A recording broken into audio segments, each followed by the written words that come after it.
আপনাদের বাড়িতে গাছে যদি মিলিবাগের উপদ্রব দেখা দেয় তাহলে 1 লিটার পানিতে হাফ চামচ হলুদের গুঁড়া ও ডিটারজেন্ট পাউডার মিশিয়ে গাছে স্প্রে করে দিন।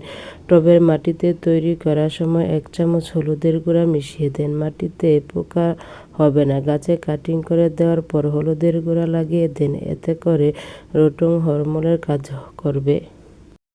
আসসালামু আলাইকুম, সবাই কেমন আছেন? আশা করি সবাই অনেক ভালো আছেন। আজকের একটি নতুন ভিডিও নিয়ে চলে আসলাম। আজকের ভিডিওটি অন্যান্য ভিডিওর চেয়ে একদমই আলাদা। আপনারা কি বেগুন চাষের ব্যাপারে জানতে চান?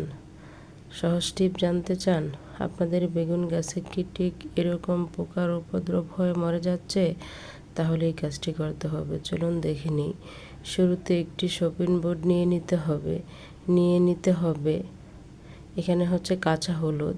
আমি একটি কাঁচা হলুদ এরকম টুকরো করে কেটে নিব। অর্ধেক ফালি নিয়ে নিব। নিয়ে এটি একটি তুরিতে এরকম ছোট ছোট টুকরো করে কেটে নিব। ছোট ছোট টুকরো করে কেটে নেওয়া হয়ে গেলে আরেকটি পরিষ্কার পাত্রে এরকম সুন্দর করে একটি তেঁতলি দিয়ে এভাবে তেঁতলি নিয়ে নিতে হবে। আপনারা এটি তেঁতলিও নিয়ে নিতে পারেন অথবা পাটায় পিষে নিতে পারেন বা ব্লেন্ডার করে নিতে পারেন, এতে করে কোনো সমস্যা নেই। আর এটি হচ্ছে চাল। প্রত্যেকের বাড়িতে প্রতিদিন ভাত রান্না করার আগে চাল ধুয়ে নিই। এই চাল ধোয়ার পানি আমরা ফেলে দিই। এটি ফেলে না দিয়ে এটি গাছের গোড়ায় দিয়ে দিতে পারেন। আমি এখানে কিছু পরিমাণ পানি নিয়ে এটিকে এভাবে সুন্দর করে এভাবে কষলিয়ে নিয়েছি। এটি কষলানো হয়ে গেলে আরেকটি পরিষ্কার পাত্র নিয়ে নিতে হবে।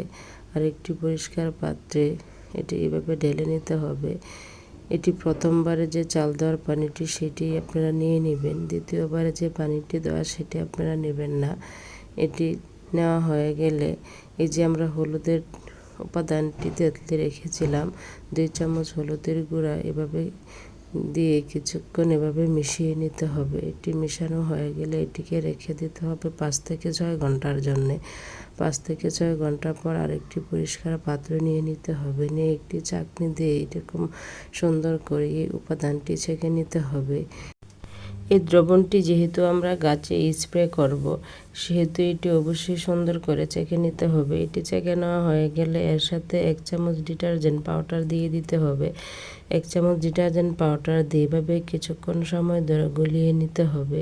এটি গোলানো হয়ে গেলে এটি আপনারা কি করবেন? এটি আপনারা স্প্রে বোতলে ভরে এই যে আক্রান্ত গাছে স্প্রে করে দেবেন। মিলিবাগ বা যে কোনো গাছে পোকার উপদ্রব বেড়ে গেলে আপনারা এটি গাছে স্প্রে করে দিবেন। এটি হচ্ছে আমার একটি বেগুন গাছ। এটির মধ্যে আমি স্প্রে করে দিয়েছিলাম। স্প্রে করে দেওয়ার 15 দিন পর দেখুন আমার গাছটি কি সুন্দর সতেজ হয়েছে। ভিডিওটি যদি ভালো লেগে থাকে, এর থেকে কোনো উপকার পেলে প্লিজ আমার চ্যানেলটি সাবস্ক্রাইব করবেন। সবাই ভালো থাকবেন, সুস্থ থাকবেন। আসসালামু আলাইকুম।